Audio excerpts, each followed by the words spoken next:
તો સવારમાં ભાઈ બની રહ્યા છે ભાખરી પીઝા.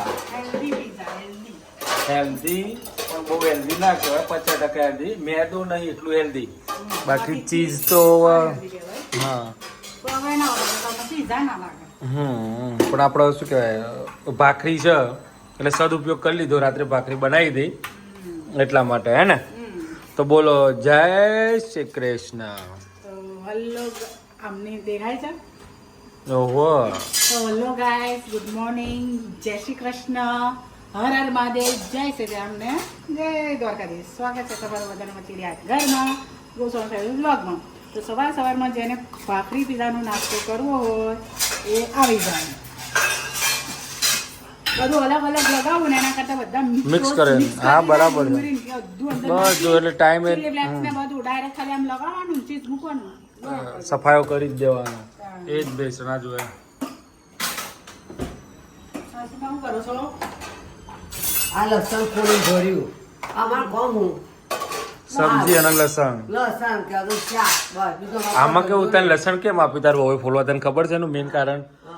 આમાં કેવું હોય કે જે ડાયાબિટીસ વાળો હોય ને એને તમે ઘરી વસ્તુ આલો ને કે આટલી સાચવી રાખજે તો એ ઓછી ના થાય, કારણ કે ખબર છે ખાવાનો નથી.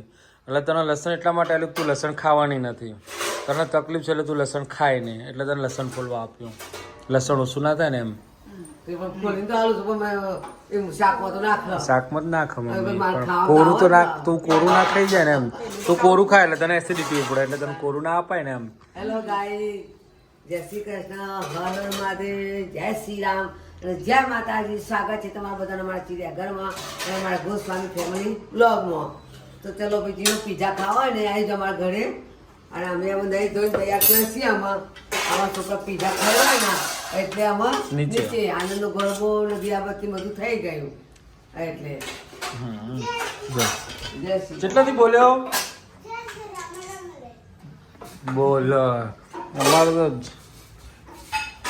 હે તું શું ખાય છે તું? જય શ્રી રામનો હર હર મહાદેવ. આ ભાઈ અહીંયા પેલું ત્યાં ખાવો છે બીજો કા? આટલું બહુ થઈ રહ્યું? આટલું થઈ રહે છે ને એમ ને? ક્યાં જાય છે? ઓકે. તો ગાઈઝ, ગુડ મોર્નિંગ, જય શ્રી કૃષ્ણ, હર હર મહાદેવ. સ્વાગત છે તમારા બધાના મારા ગોસ્વામી ફેમિલીમાં. અને મજાની વાત કહું ને તો અમે લોકો 3 દિવસથી ગાડી વગર ફરીએ છીએ.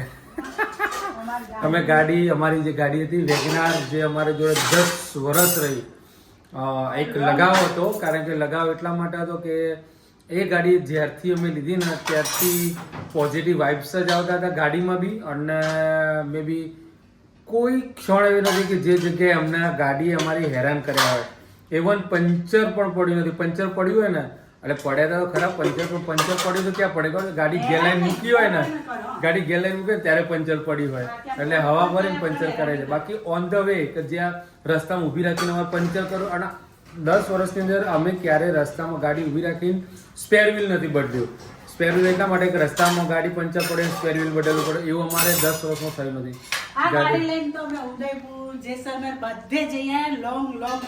છેલ્લે 2 વખત દ્વારકાએ જઈ આવ્યા. અને સ્ટેચ્યુ ઓફ યુનિટી ખબર છે ને, જે બીજી ગાડી બગડી હતી ને એને ગાડી ટો કરી, અમારી ગાડી ટો કરીને લઈને આવી છે. એટલે જોરદાર એમ. તો હવે એ ગાડી અમે આપી દીધી છે, કારણ કે અમારા ફેમિલી મેમ્બર હવે વધ્યા છે. અને બચ્ચા પાર્ટી પહેલાં નાની હતી એટલે ચાલી રહેતી હતી. હવે બચ્ચા પાર્ટી મોટા થઈ ગયા છે એટલે ફાવતું નથી, એટલે અમે 7 સીટર લેવા જઈ રહ્યા છે. અને વેચી દીધી.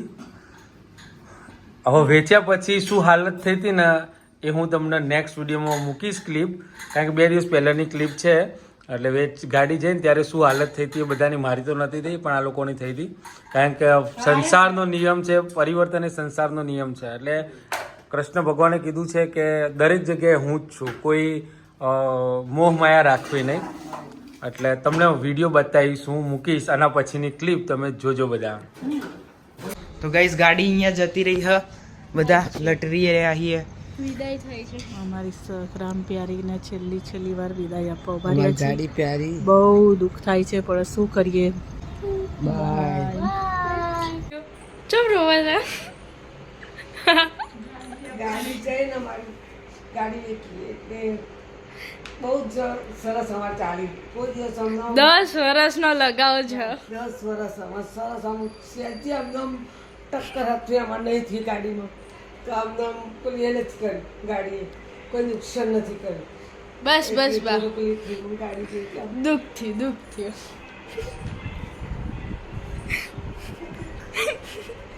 આ તો ડિપ્રેશનમાં જ આવી ગયો પૂરેપૂરો. રિપેરમાં ગઈ છે પણ આવી જશે હો. મોટી થઈને આવશે. નાની હતી ને આપણી બધાના આંખમાં પાણી છે. તું તો જા ને રહેવા દે તારું. તો ભાઈ કાલના અમે ફરીએ છીએ બાજુવાળા સાહેબ માટે વોશિંગ મશીન લેવા માટે અને અત્યારે આવી ગયા છે અમદાવાદના ઓગણજ વિસ્તારમાં. અને આજે તો કાલે એક જ લેડીઝ હતા એ આજે બીજી લેડીઝને લઈને આવ્યા છે કે ભાઈ 2 લેડીઝો ભેગી થઈને કંઈક નિવેડો લાવવાનો. આ અમારા મોટું મશીન કીધું છે 68,000નું. હા 15 કેજી વાળીને એટલે એરિયો જ વાળીને મૂકી દે. એને થોડી ખબર પડે કે પેન્ટ કઈ રીતના વળે.